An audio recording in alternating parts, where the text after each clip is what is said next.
تجزیوں کے اندر اپنی صورتحال سامنے رکھ رہے ہیں. جی لیکن ہم کبھی اتحاد میں تو نہیں رہے حکومت کے ساتھ, لیکن جب بلاول صاحب اتحاد کسی چوائس کا حصہ نہیں ہوتے. اتحاد ہمیشہ کمپلشنز ہوتی ہیں. چوائسز یہ ہوتی ہے کہ آپ کی اپنی حکومت بنے, ہر جماعت کی چوائس ہوتی ہے جی. اور اس وقت اگر کمپلشن یہ تھی تو یہ ایک وقت نہیں, اس سے پہلے بھی ہم 2008 میں بننے والی حکومت میں بھی ہم کچھ مہینے اکٹھے رہے تھے, کچھ ہفتے اکٹھے رہے تھے. اس سے پہلے بھی بہت سارے لوگوں کے ساتھ اتحاد جماعتوں کے ساتھ ہوتے رہے. یہ ہمارے نظام کے اندر ہمیں اس میں مجبوری شوق ہے. سو اس کو چاہے سے اور اتحاد کے اندر رہتے ہوئے آپ کی جو زبان ہے وہ الیکشن لڑتے ہوئے نہیں ہو سکتی. یہ برطانیہ میں دیکھیں گے وہاں بھی آپ کو ایسے ملے گا, ہندوستان میں دیکھیں گے وہاں بھی ایسے ملے گا. اس کو جو عوام سن رہی ہوتی ہے ان جلسوں کو, ان خطاب کو, وہ کیا سمجھے؟ بلاول صاحب ایک حقیقت پر مبنی بات کر, میں ایک سوال مکمل کر لوں کہ حقیقت پر مبنی بات کر رہے ہیں کہ نون لیگ کی گورننس نہیں ہے, ان کی پرفارمنس بہت خراب ہے, آپ ہمیں ووٹ دیں, یا صرف یہ سمجھے کہ ماحول گرمانے کے لیے یہ الیکشن مہم چلا رہے ہیں اس لیے یہ باتیں کر رہے ہیں کہ مہنگائی کی ذمہ دار نون لیگ ہے؟ دیکھیے ہم ہیں اس کو لوگ جج کریں گے, ہماری تو لوگ اس کو نظر اور ہماری باتوں میں ایسے.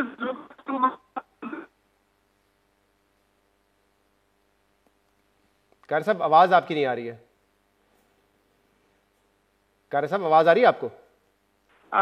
اور بہرحال میں نے پہلے بھی عرض کیا نا کہ یہ نہیں ہوتا. اتحاد کے اندر آپ کی جو لینگویج ہوتی ہے, آپ الیکشن لڑنے جا رہے ہو تو وہی لینگویج آپ کی ہو. آپ کی ماضی بھی ایک ہوتا ہے, اور انگلستان کے اندر بھی جو اتحادی جماعتیں حکومت میں اتحاد میں ہوتی ہیں جب الیکشن میں جاتی ہیں, وہاں دنیا کی سب سے میچور ڈیموکریسی ہے, وہاں بھی آپس میں اختلاف کر رہی ہوتی ہیں, ان کی لینگویج بھی بڑی تلخ ہو جاتی ہے اپوزیشن کے اندر یا الیکشنز کے اندر. صحیح. تو عوام مسائل کے ذمہ دار, مہنگائی کے ذمہ دار پھر کس کو سمجھے اس وقت؟ سسٹم کو سمجھے, فیصلہ سازی کو سمجھے, یا جس کو بھی عوام بہتر سمجھیں گے. آپ اپنی رائے دے رہے ہیں, ہم اپنی رائے دے رہے ہیں, اور الٹیمیٹلی عوام اپنا جج کریں گے. میرے اور آپ کے کہنے پہ تو عوام نے نہیں سمجھنا نا.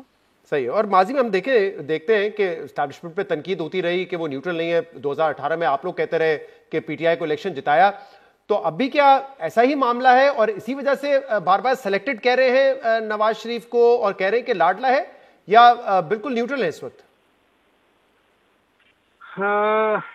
گزارش یہ ہے کہ ایک ہے وہ نقطہ نظر جو ایک مخالف کے طور پہ ہم کہہ رہے ہیں. ہو سکتا ہے ہمارا نقطہ نظر آپ کے خیال میں بائسڈ ہو, حالات کا تابع ہو. یہ فرمائیے آپ میڈیا والے دوست میاں صاحب یا مسلم لیگ کی موجودہ صورتحال کو کیا کہہ رہے ہیں؟ اس ملک کے انڈیپینڈنٹ اینالسٹ کیا کہہ رہے ہیں؟ لکھنے والے کیا کہہ رہے ہیں؟ باقی جماعتیں کیا کہہ رہی ہیں؟ کیا یہ صرف پیپلز پارٹی ہے جو کہہ رہی ہے, یا اس ملک کے اندر اور بہت سارے رائے بنانے والے ادارے بشمول میڈیا کے, ان کی رائے بھی مور اور لیس وہی ہے جو پیپلز پارٹی کی ہے؟ صحیح ہے. تو اس کا مطلب نیوٹرالٹی نہیں نظر آ رہی آپ کو؟ نہیں, میں تو آپ سے پوچھ رہا ہوں, آپ خود یہ کہہ رہے ہوتے ہیں, آپ خود اس بات پہ سوال اٹھا رہے ہوتے ہیں کہ میاں صاحب کو فیور دی جا رہی ہے. چلے ہماری طرف سے تو آپ نے جواب دے دیا, اب اپنا جواب بھی دے دیجیے نا. میرا تو ہے ہی آپ کے ساتھ, میں تو آپ سے بھی ایک قدم آگے ہوں.